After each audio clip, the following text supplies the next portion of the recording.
Children's laughter filled the cafeteria except at one table. There, a girl quietly tucked her torn shoes away, hoping no one else would notice. But someone did. The millionaire paused mid-step, struck by a hurt that mirrored his own childhood. And following that moment, everything changed. Before we continue, tell us where you're tuning in from. It warms our hearts to see how far these stories travel. You make this journey truly special. Enjoy today's message.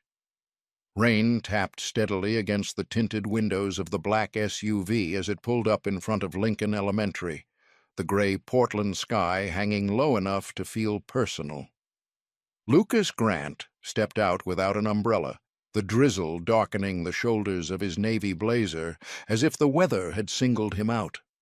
At 42, he was the kind of man magazines liked to photograph beside glass buildings and rising stock charts. CEO of Granite Co., self-made, strategic, composed. But as Principal Elaine Porter hurried toward him with a warm smile and a stack of neatly clipped papers, Lucas felt the familiar tightening in his chest that had nothing to do with quarterly reports. "Mr. Grant, we're so grateful you could come," Principal Porter said, walking briskly beside him. "The students are excited. We'll start with the new playground equipment, then the cafeteria renovation." "Sounds good," Lucas replied automatically, though his mind was already elsewhere. Dana's voice crackled softly in his earpiece. 15 minutes, Lucas. We've got the investor call at 11. He nodded as if she could see him. He was efficient. Efficient had built his company. Efficient had built his life. Feelings were for later, if at all. Inside the school, the air smelled faintly of disinfectant and crayons. And children's artwork lined the hallway walls, bright paper suns, crooked stick figures, bold letters spelling out Kindness Week. Lucas slowed for half a second at the bulletin board, eyes skimming the word kindness, as if it were written in a language he used to speak fluently, but had since forgotten. He looked away too quickly, adjusting his cufflinks, a nervous habit he'd carried since boyhood. The cafeteria doors swung open, and noise rushed at him like a wave. Metal chair legs scraped against tile. Milk cartons popped open. Laughter bounced off the high ceiling. Principal Porter continued speaking about lunch program upgrades, but Lucas's attention drifted, mentally drafting an email to his CFO about a delayed shipment in Denver. He was halfway through calculating the margin impact when someone caught his eye at the far end of a long, folding table. She sat alone, 7 years old, maybe, small shoulders tucked inward, a pale pink hoodie sleeves pulled halfway over her hands, a plain sandwich on her tray, no chips, no cookie, just careful bites, as if even chewing too loudly might draw attention.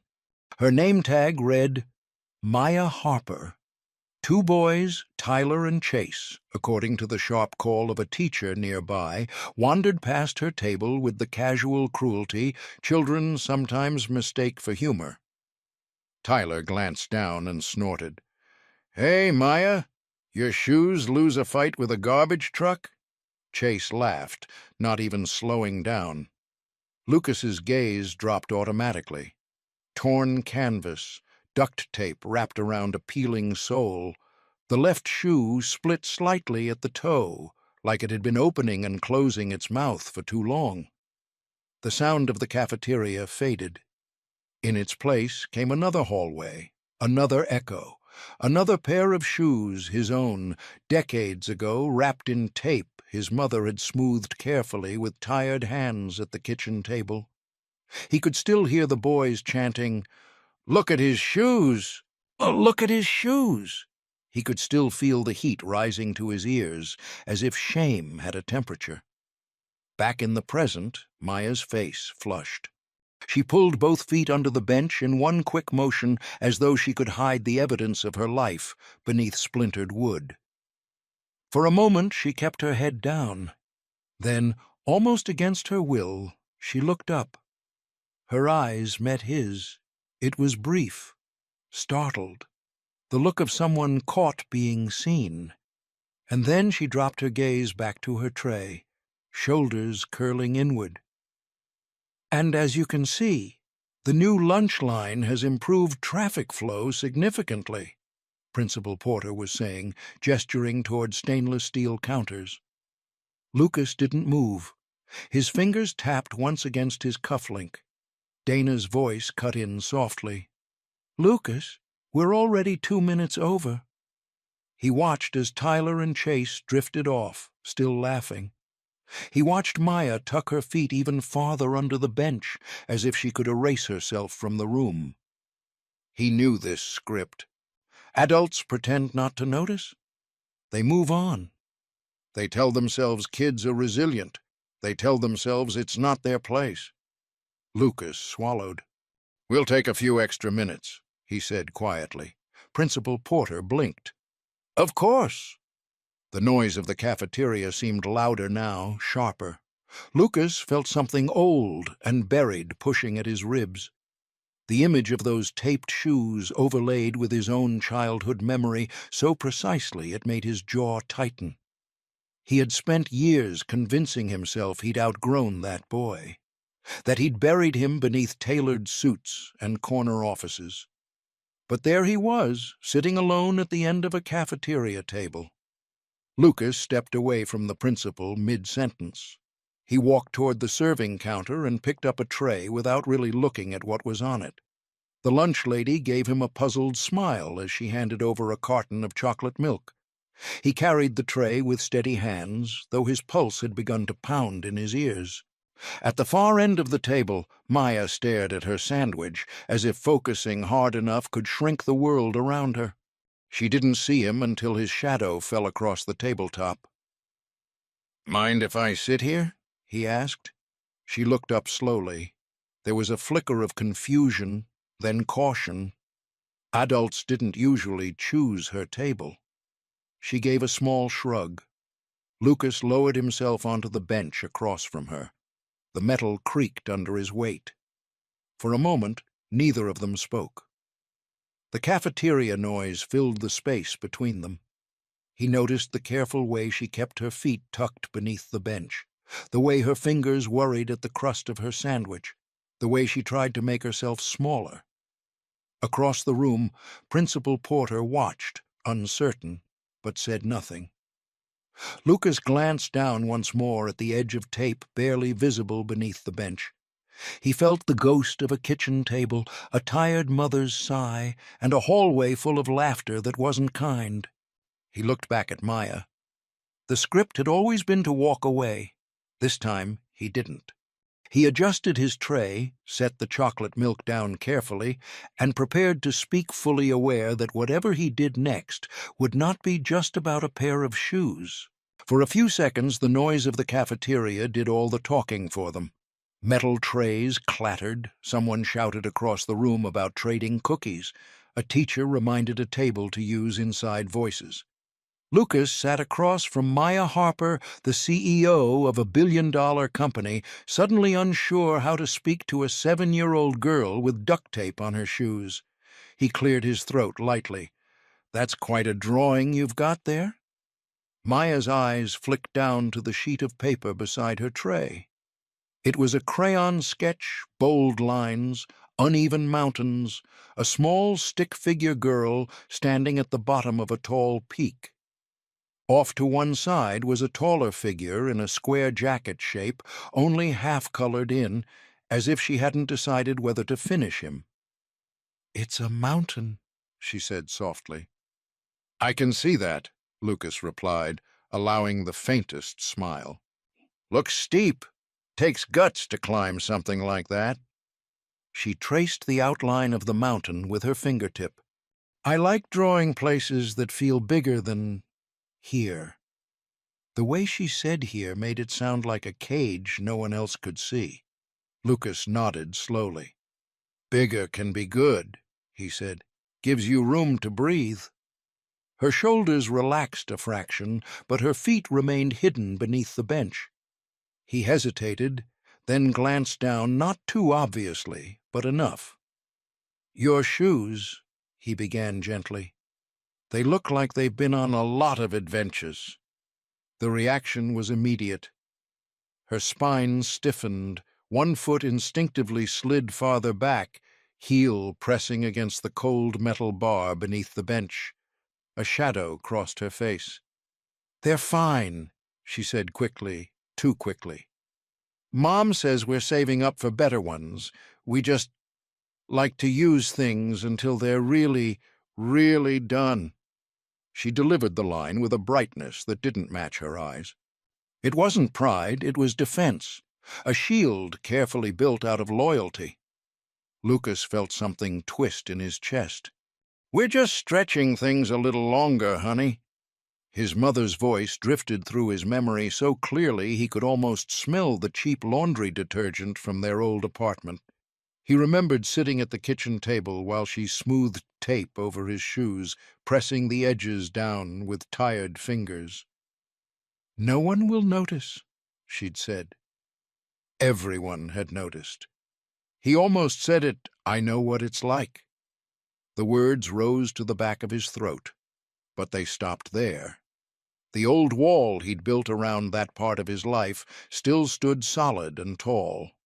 Instead, he reached for the unopened carton on his tray and slid it across the table toward her.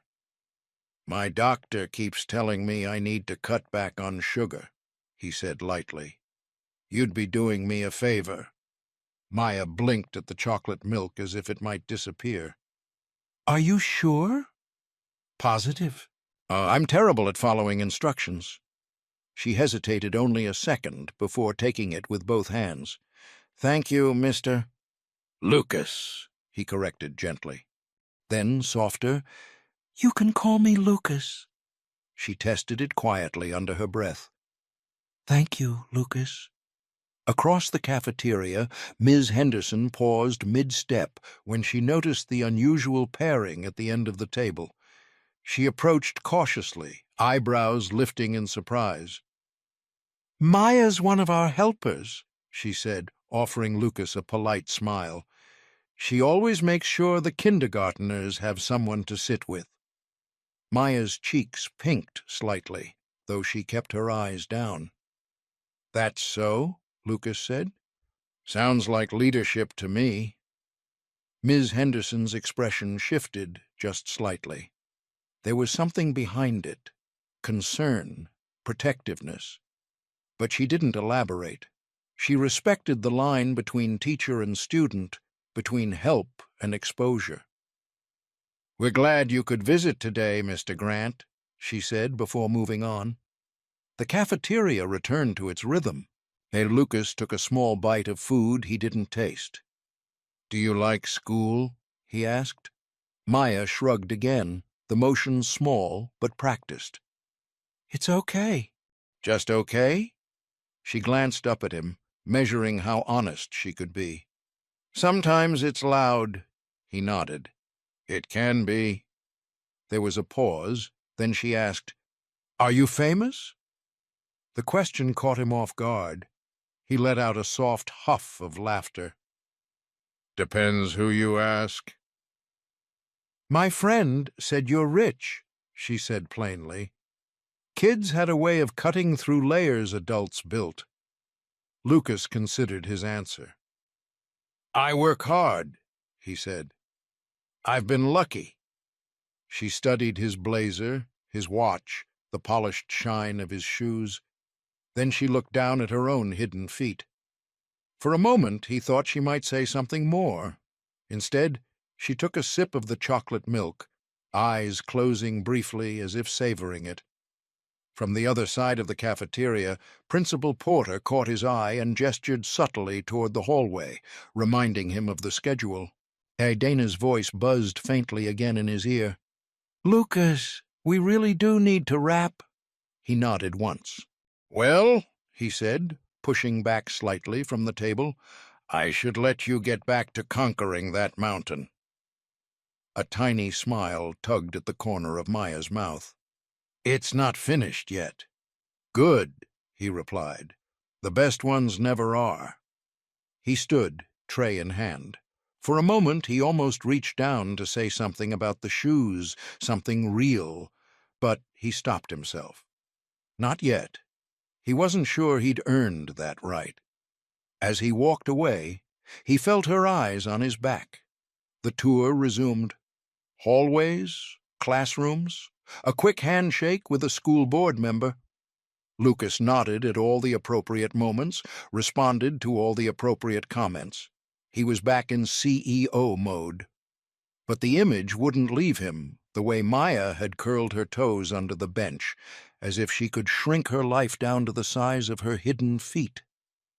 When he finally stepped outside, the rain had picked up slightly, streaking the school windows in thin gray lines.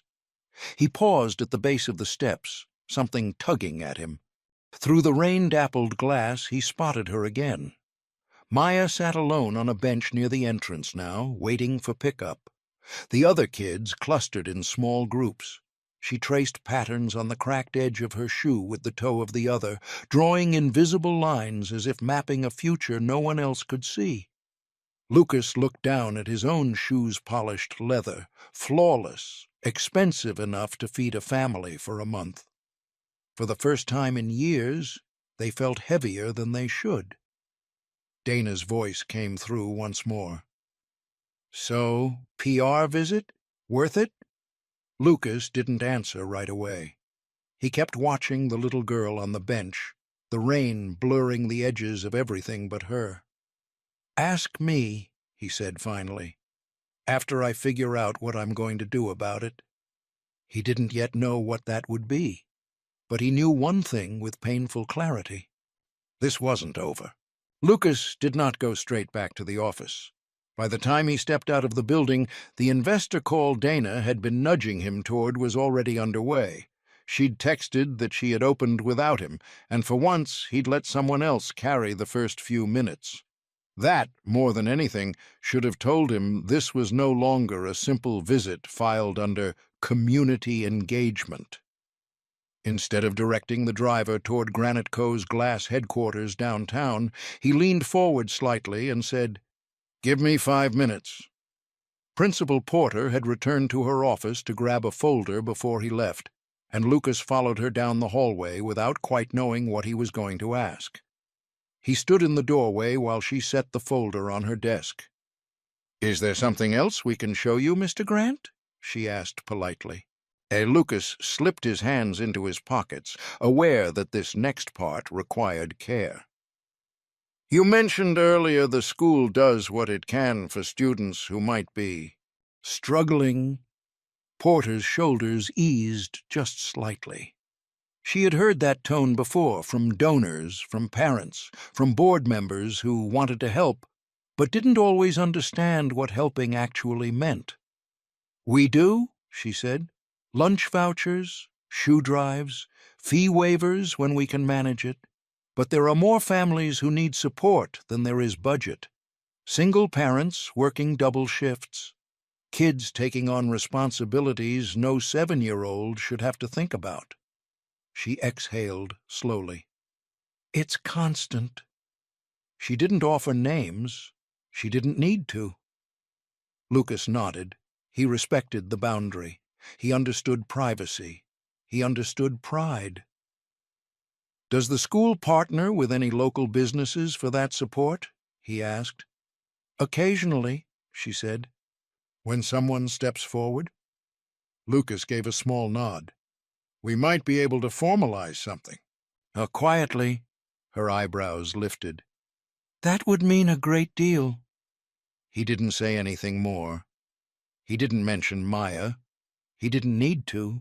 The image of duct tape around canvas had already burned itself into his mind.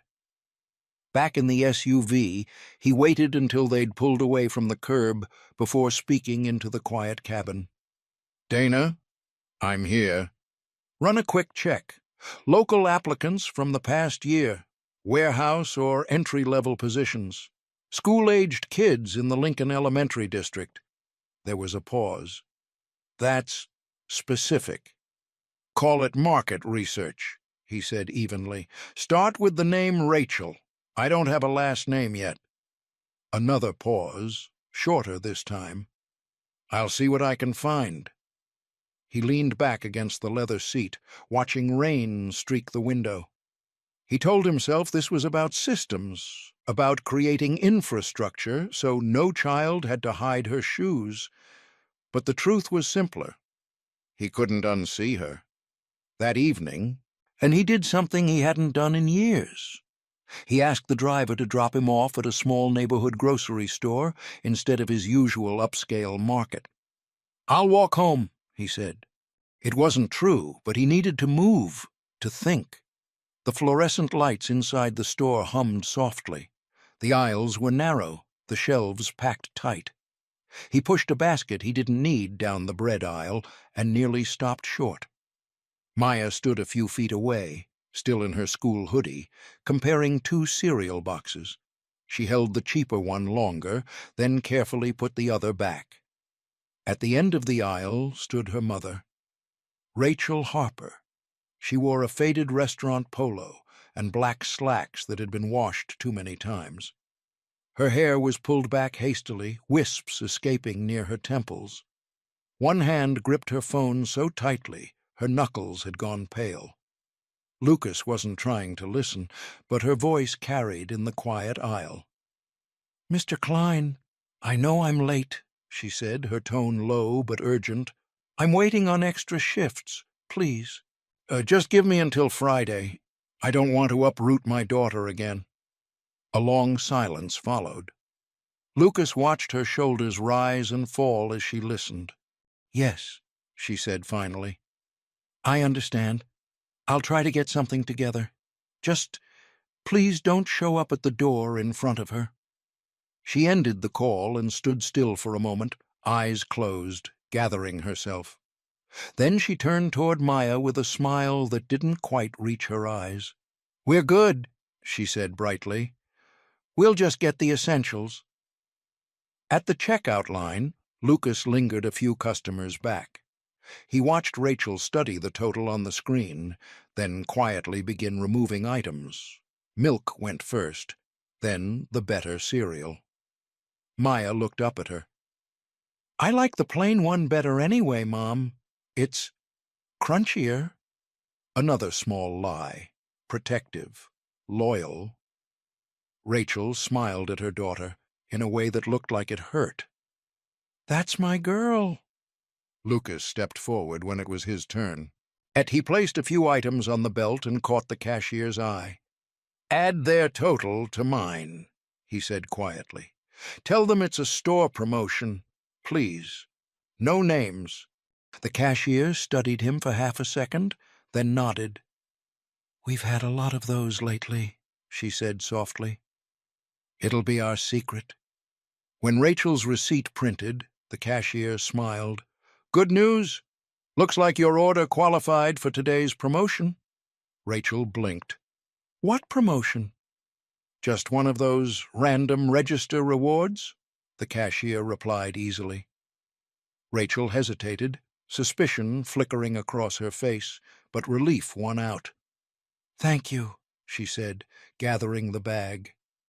Outside, Lucas stood near the automatic doors, watching them walk toward the bus stop. Maya skipped once on the wet sidewalk, nearly losing a shoe. Rachel steadied her without thinking. He didn't approach them. He wasn't sure what he would say if he did. Later that night, back in his penthouse overlooking the city, his phone buzzed. Max, his aging golden retriever, lifted his head at the sound and watched Lucas cross the room, tail giving a slow, hopeful thump before settling again when Lucas only murmured a distracted hello into the phone. Dana. "Found a Rachel Harper," she said. "Applied for a warehouse associate position 6 months ago. Strong resume, customer service background, good references. She never confirmed her second interview." "Why?" "Note in the system says, Couldn't make it child care issue, that's all. Lucas stared at the skyline beyond the glass. Single mother, late rent. Missed opportunity because she had no one to watch her child. He thought of Maya in the cafeteria, hiding her shoes. He thought of his own mother turning down overtime because she couldn't afford a babysitter. He opened his laptop. A blank document filled the screen. A Granite Co. Community Initiative, draft. His fingers hovered over the keyboard for a moment. Then he typed, "Start with one child. Build around her." He sat back in his chair, staring at the words. This wasn't about charity, it wasn't about publicity. It was about structure, stability, dignity. It was about making sure no little girl had to lie about her shoes again. Outside, rain continued to fall over Portland. Inside, Lucas Grant began to design something that might finally make him worthy of the man he had become. Watching a child lie just to protect her mother's pride. That really hits hard, doesn't it? It's one of those quiet, heartbreaking moments that makes you pause and wonder what you would do in his shoes. Do you think Lucas was right to step in anonymously, or should he have approached them? Share your thoughts below. The changes began quietly, almost invisibly. A week after Lucas typed the first draft of the Granite Co. Community Initiative, Lincoln Elementary received an anonymous donation large enough to double its assistance fund for the semester. Principal Porter announced it in a staff meeting without naming a source. "A local partner stepped forward," she said simply, her voice steady but grateful. No banners, no press release, just a quiet expansion of what the school could offer. A few days later, several new pairs of sturdy, well-made sneakers appeared in the counselor's office closet. They were arranged neatly on metal shelves, tagged only by size. No brand names on display. No corporate logo stitched anywhere obvious. And on the bulletin board near the front office, a new flyer went up. Field trip fee assistance. No questions asked. Funded by a local community partner. Maya noticed the flyer but didn't stop walking. She had already folded her permission slip into the back pocket of her backpack, as if hiding it there could make it hurt less. The day Ms. Henderson announced the Science Museum trip, the classroom had erupted in excitement. "We'll see real dinosaur fossils," one boy shouted. "And a planetarium," someone else added. The permission slips were handed out with bright smiles and a highlighted line, $25 due by Friday. Maya's smile had faded almost instantly. She had stared at the number for a long time, her fingers tracing the ink as though it might smudge and disappear. $25 wasn't impossible. It was just dangerous. It was milk and bus fare and half a tank of gas. After school that Friday, a small line of students formed in front of the main office to turn in their forms. Tyler and Chase stood near the back, and whispering loudly enough to be heard. "Bet Maya's not going," Tyler said with a grin. "Maybe she can pay with tape from her shoes." A couple of kids snickered. Not all of them, but enough. Maya's shoulders tightened. She kept her eyes forward, clutching her backpack straps. As she stepped up in line, Chase shifted casually and brought his heel down on the back of her shoe. The tape peeled with a soft ripping sound. It wasn't violent. It wasn't dramatic. It was humiliating. Ms. Henderson's voice snapped across the hallway. "That's enough, Tyler. Chase, back to your classrooms." The boys retreated with exaggerated innocence, but the damage had already landed. Principal Porter noticed the interaction and stepped closer. She crouched beside Maya, lowering her voice. "Sweetheart, if the fee's a problem, we can work something out. That's what the fund is for." Maya's chin trembled. "We're fine," she said quickly. "My mom says we're fine." Her voice cracked on the last word. You can tell me, Porter said gently. The pressure built all at once. The hallway, the kids watching, the peeled tape, the folded permission slip. I just don't want her to feel bad, Maya blurted. She already works all the time. I don't want people thinking we're poor. The word slipped out before she could stop it. She clamped her hand over her mouth as if she had said something dangerous. At that exact moment, the front doors opened. Rachel hurried in, breathless from a late bus connection, rain still clinging to her hair.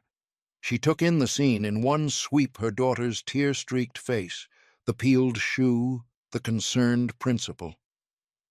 "Did I mess this up?" she asked immediately, panic flashing across her features. "Did I forget another form?" Maya threw herself into her mother's arms. "I don't need field trips, Mom. I just don't want them to laugh at you."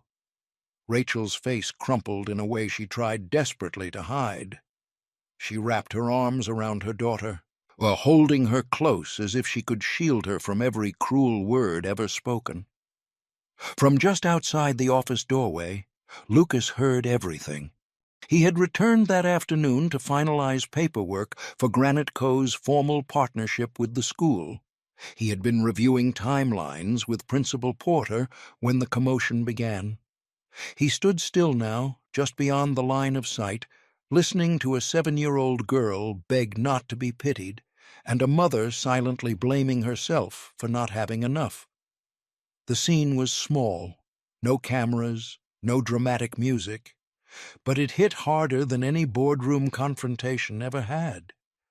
Rachel smoothed Maya's hair. "No one gets to laugh at us," she said softly. "We're doing our best." "But they do," Maya whispered. Lucas felt something break loose inside him. He stepped forward. The sound of his shoes against the tile drew every pair of eyes in the hallway. The contrast was almost absurd. Expensive suit, polished leather, standing in the middle of a problem that had nothing to do with stock prices and everything to do with dignity. Principal Porter straightened. "Mr. Grant." He shook his head slightly, still looking at Maya and Rachel. "Ms. Porter," he said quietly, his voice calm but firm, "I think we need to talk." Rachel looked up, recognition dawning. She had seen him before, on billboards, on television interviews, shaking hands with city officials. Maya peeked out from behind her mother's shoulder. Lucas met Rachel's gaze directly. "Not about playground equipment," he added. "About how we make sure kids who are doing their best with taped-up shoes don't feel like they're less than anyone else." The hallway went silent. Rachel's instinct was to stiffen. Pride rose up immediately. "We don't need—" "I know," Lucas interrupted gently. "You don't need pity. That's not what this is." He crouched down so he was eye level with Maya, not towering over her. "You shouldn't have to hide your feet," he said softly. "And you shouldn't have to protect grown-ups from the truth." Maya blinked at him, uncertain. Rachel's arms tightened protectively around her daughter. "If this is about making an example out of her—" "It isn't," Lucas said. "There will be no cameras, no press, just solutions." Principal Porter studied him carefully.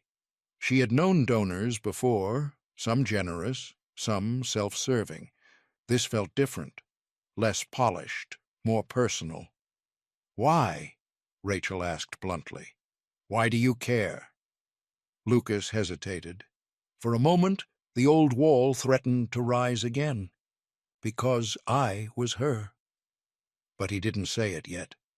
"Because," he answered instead, "I know what it's like to sit at the end of a table and pretend you don't hear the laughter." Rachel's expression flickered. Suspicion, curiosity, something softer beneath it. The peeled tape on Maya's shoe brushed against Lucas's memory again. Another hallway, another pair of taped sneakers. He stood slowly. "I think we need somewhere quieter," he said. "All of us." Rachel hesitated. She didn't trust men in expensive suits who offered help without strings. But she also saw something in his eyes that didn't look like charity. It looked like recognition. After a long moment, she nodded once. Principal Porter opened the office door wider and gestured toward the small conference room down the hall. As they walked, Maya kept one hand wrapped around her mother's coat and the other clutching her folded permission slip. Lucas followed behind them, fully aware that whatever he was about to say next would determine whether this story became another awkward donation or something that actually changed their lives. And for the first time in years, he felt nervous for reasons that had nothing to do with business. The conference room was small enough that every breath felt shared. Fluorescent lights hummed overhead. A vending machine along the wall clicked intermittently, as if reminding them this was still just an ordinary school building, not a stage for something life-changing. Principal Porter closed the door gently behind them. "I'll be right outside if you need me," she said, giving Lucas one measured look before stepping away. Rachel remained standing at first. Maya sat in one of the plastic chairs, her small sneakers dangling an inch above the floor, the torn sole turned inward as if it, too, felt exposed. Rachel's voice was steady but tight. "You're the Granite Co. guy," she said. "The one on the billboards." "Lucas Grant," he replied. "And yes, if this is about turning my kid's worst day into a marketing campaign, I'm not interested." There was no hostility in her tone, only exhaustion layered with pride. Lucas shook his head immediately. "No cameras, no press, no photos." He paused. "I don't want your story. I want to change something." Rachel didn't sit. "Change what?" He exhaled slowly. There was no way to say this without sounding like exactly what she feared.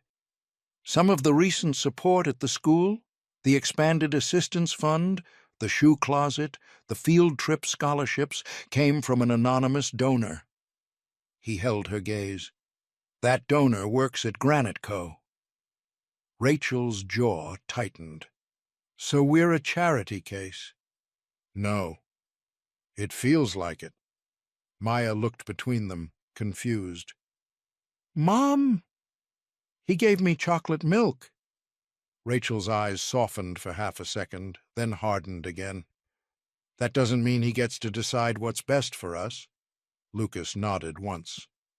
"You're right. I don't." Silence settled in the room.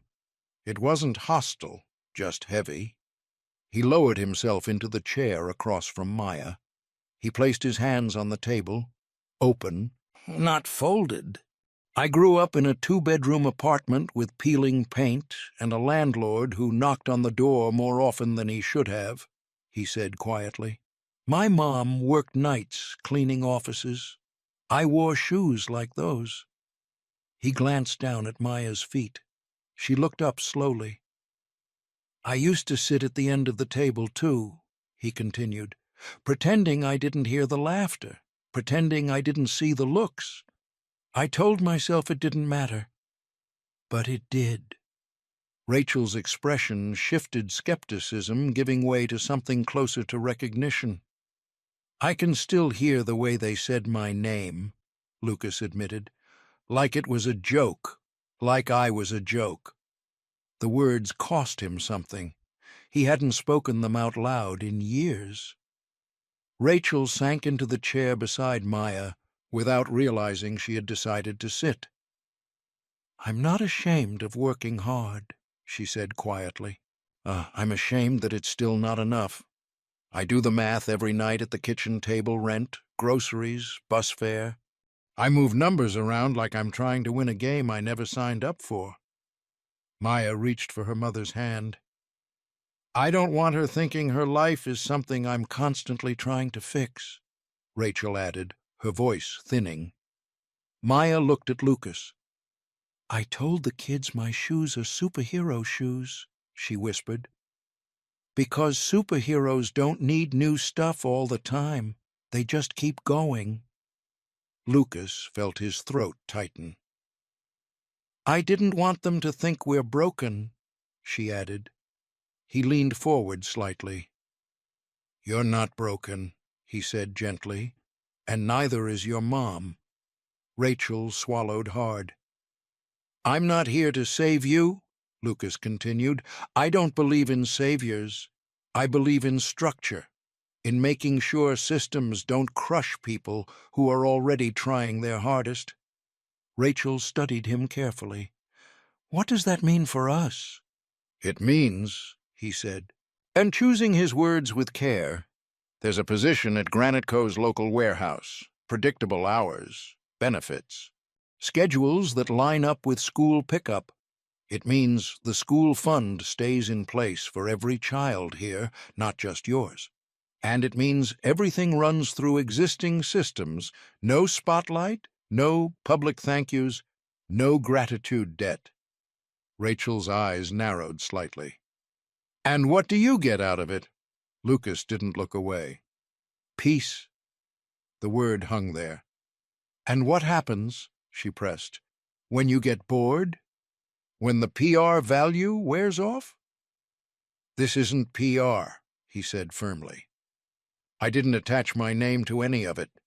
This is penance and a promise." Maya tilted her head. "What's penance?" Lucas gave a faint smile. "It's when you try to make up for something you wish had been different." Rachel leaned back in her chair, absorbing everything. Pride warred with practicality across her face. She wasn't naive. She understood how power worked.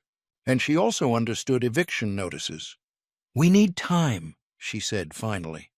Lucas nodded without hesitation. "You'll have it." "And no more anonymous surprises," she added. "If we're going to accept help, it's on clear terms. I won't have my daughter feeling like someone's secret project." "Fair," he said quietly. Maya glanced between them again. "So, am I going on the field trip?" Rachel's lips trembled into a small, reluctant smile. "We'll see, baby."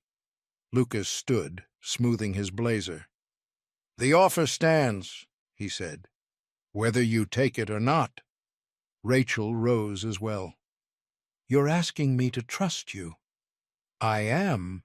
She held his gaze for a long moment. "That's not something I do easily." "I wouldn't expect you to," he replied. Outside the conference room, the hallway noise returned as the school day wound down. Ordinary life continued, backpacks zipped, lockers slammed, buses lining up at the curb. Rachel rested her hand on Maya's shoulder. We'll think about it." Lucas stepped aside to let them pass first. As they walked down the hallway together, Maya glanced back once, just briefly, her expression softer than before. Lucas remained in the doorway, watching them disappear around the corner. For the first time in years, he wasn't calculating outcomes. He was waiting. The boardroom at Granite Co. overlooked the Portland skyline, all steel and glass and quiet authority. On most days, Lucas felt perfectly at home there. Today, the room felt smaller. He stood at the head of the long walnut table, a concise proposal projected on the screen behind him. Local Hiring Initiative, School Fee Stabilization Fund, Housing Support Partnership. It wasn't flashy. It wasn't sentimental. It was structured, efficient, financially viable. Still, CFO Mark Dalton adjusted his glasses and leaned back in his chair. "You're talking about a significant reallocation of discretionary funds, Lucas. This cuts into leadership bonuses." A board member, Victoria Caldwell, folded her hands. "We're accountable to shareholders, not sob stories." Lucas didn't flinch. "This isn't a sob story. It's a workforce investment. Stable parents create stable employees. Stable kids create stable communities. Mark tapped his pen against the table. Even so, the margin impact— Start with my bonus, Lucas said calmly. The room went still. Take mine first, he continued. Redirect it entirely into the fund. If we're asking leadership to sacrifice, I'll lead that. Victoria studied him. You're serious? I don't put my name on things I'm not serious about. There was no grand speech, no applause, just a subtle shift in the air. The board knew when Lucas decided something, it was rarely undone. Fine, Mark said finally. We'll restructure the numbers. Lucas nodded once. The business part was handled. The personal part was far messier. Rachel found out 3 days later. It wasn't dramatic, just a stray comment from Principal Porter about the expanded partnership, followed by a passing remark from Dana during orientation paperwork at the warehouse. You'll report directly under the Community Placement Initiative, Dana had said politely. It's Mr. Grant's program. Rachel's stomach had tightened instantly. By the time she stepped outside Granite Co's warehouse after her first orientation shift, the sky had darkened. Lucas was near the parking lot, speaking with a supervisor. She didn't hesitate. So this is all because the guy with the taped shoes finally made it? She asked, her voice controlled but sharp. Did it feel good to play hero? Lucas turned, caught off guard. Rachel. You orchestrated everything, she continued. The fund, the job, the anonymous help. We didn't even know whose hand we were shaking. I wasn't playing anything, he said quietly. I was trying to change what I wish someone had changed for me. She stepped closer, lowering her voice. You still got to choose how and when. That's power, Lucas. We didn't get a choice in needing you. The words hit harder than the boardroom pushback had. Behind Rachel, Atmaya stood near the curb holding her backpack. She looked between them anxiously. Did I mess it up? She asked suddenly. If I hadn't told you about my shoes, would we still be okay? Rachel's anger dissolved instantly. She knelt in front of her daughter, brushing damp hair from her forehead. You didn't do anything wrong. Grown-ups are just figuring out how not to break things. Lucas felt the weight of that sentence settle into his chest. Rachel rose slowly. I'll do the job trial, she said. But no more surprises. No more anonymous rescues. If I'm accepting help, it's transparent. It's a paycheck and a schedule I can count on. Not charity. Fair, Lucas replied. You deserve clarity. She nodded once and turned toward the bus stop with Maya. That night, Lucas walked through his penthouse in silence. The city lights glittered below, detached and indifferent. Max padded behind him, sensing the shift in his mood. He stopped near the window, hands resting against the cool glass. He had meant well. He had believed that intention was enough. But Rachel was right. He had made decisions about their lives without fully inviting them into the process. He had been trying to protect them from shame, yet in doing so, he had risked reinforcing it. His phone buzzed. A message from Dana.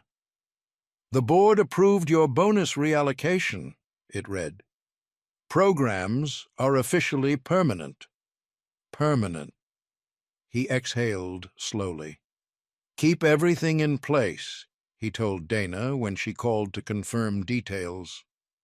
Not because Rachel trusts me, because kids like Maya exist whether they do or not. And Rachel? Dana asked. She gets to decide what role I play, he said. That's her power. Across town, in a small apartment with thin walls and a kitchen table covered in unopened mail, Rachel sat long after Maya had fallen asleep. The job offer lay in front of her. Beside it, a final notice from her landlord. And she hated how complicated it felt. Hated that accepting help came with a knot in her pride. Hated that part of her feared dependency more than eviction. From the couch, Maya shifted in her sleep, her two small pajamas riding up at the ankle, exposing the tape-worn sneakers placed carefully by the door. Rachel closed her eyes. "You come first," she whispered into the quiet room. She picked up a pen. "You don't have to like the person holding the lifeline," she murmured to herself, signing her name. "You just have to grab it for your kid." Her fingers trembled slightly as she sent the signed acceptance email. Across the city, Lucas's phone lit up. "I'll take the position," the message read. "For my daughter. Don't make me regret this." He stared at the screen for a long moment. Then, quietly, he replied, "I won't." Outside, rain began again over Portland, but this time it didn't feel like something to hide from. It felt like something washing old shame clean. By the time spring edged its way into Portland, the rain no longer felt endless. At Granite Co's local warehouse, Rachel Harper moved through the aisles with quiet confidence, a clipboard tucked beneath her arm. The first few weeks had been rigid clock in, clock out, minimal conversation with Lucas unless necessary. She had kept her tone professional, her boundaries firm, but stability had a way of softening sharp edges. The schedule Lucas promised held steady. No surprise shift changes, no last-minute demands. Health benefits had kicked in the previous month. The landlord had stopped leaving warning slips under the door. The math at the kitchen table no longer required sacrifice in every column. Rachel didn't call it gratitude. She called it breathing room. She watched Lucas carefully from a distance during company meetings, how he redirected praise toward supervisors instead of taking it for himself, how he never once mentioned the school initiative publicly, how his bonus reallocation had quietly set a precedent for other executives to follow. He had stayed. At Lincoln Elementary, the changes were subtle but real. The assistance fund no longer felt like a whispered secret. Kids signed up for field trips without fear. The counselor's shoe closet remained stocked, no questions asked. Maya's new sneakers were sturdy and bright white when she first wore them. Within days, she had drawn tiny blue stars along the sides in careful marker strokes. They weren't designer shoes. They were hers. She didn't hide her feet anymore. One afternoon in the cafeteria, Lucas stopped by for a scheduled partnership check-in. He didn't announce himself. He stood near the back wall, hands in his pockets. Maya sat at a table, not alone this time. She was helping a younger boy tie his shoe, her fingers moving with patient focus. "Loop, swoop, and pull," she instructed solemnly. Lucas felt something inside him loosen. Tyler and Chase still attended the same school, but their energy had shifted. A school-wide kindness initiative, funded quietly through the partnership, had assigned them roles as community helpers. It wasn't a punishment. It was redirection, and it was working. That evening, Lincoln Elementary hosted Family and Community Night. Artwork lined the hallways, paper banners hung slightly crooked from the ceiling. The cafeteria tables were covered with construction paper and bowls of store-bought cookies. Rachel arrived with Maya just after 6. She wore a simple blouse and jeans, her posture more relaxed than it had been months ago. Lucas entered separately, intentionally taking a seat near the back instead of at the front with donors and board members. He didn't want to be seen as a sponsor. He wanted to be present. On the far wall, student artwork was displayed beneath a hand-lettered banner, "Who stands beside me?" Maya tugged her mother's hand. "Come see mine." Rachel followed her to the wall. The drawing showed 3 figures, A small girl with bright blue stars on her shoes, a woman with a dark ponytail, and a tall man in a suit. They stood together on a winding path made of overlapping shoe prints. At the bottom of the page, a tiny pair of taped sneakers was drawn like the first stepping stone. Rachel inhaled sharply. Lucas stepped up beside them quietly. "She added you a few weeks ago," Rachel said without looking at him. "I didn't push her. I actually asked if she was sure." "And she was?" he asked gently. Rachel nodded. "She said, 'He doesn't just buy shoes, Mom. He sits at my table.'" Lucas swallowed. Rachel turned to face him fully for the first time in weeks. Her eyes were softer now, not guarded, thoughtful. "I still don't like how this started," she admitted. "It felt like you were pulling strings we couldn't see. I was angry. I took the job mad at you." He nodded once. "You had every right." "I swallowed a lot of pride," she continued, a faint smile tugging at her mouth, "because I refused to let my daughter pay for my ego. I thought I'd clock in, clock out, and keep you at arm's length." "And now?" he asked quietly. She glanced toward Maya, who was explaining her drawing to a classmate with animated gestures. "Now I see that you stayed," Rachel said. "You didn't disappear once it got complicated. You didn't put your name on anything. You didn't ask for credit. Somewhere between the shift schedules and the school fund, you stopped looking like a man with a savior complex and started looking like someone who just didn't want kids to feel what you felt." Lucas let out a slow breath. "That's all I ever wanted." They moved toward a cafeteria table where paper cups of red punch and cookies were waiting. The noise was cheerful, chaotic, ordinary. Maya wandered over after a few minutes and, without thinking, leaned her head against Lucas's arm while reaching for a cookie. The gesture was casual, unforced. Rachel noticed. She didn't pull her away.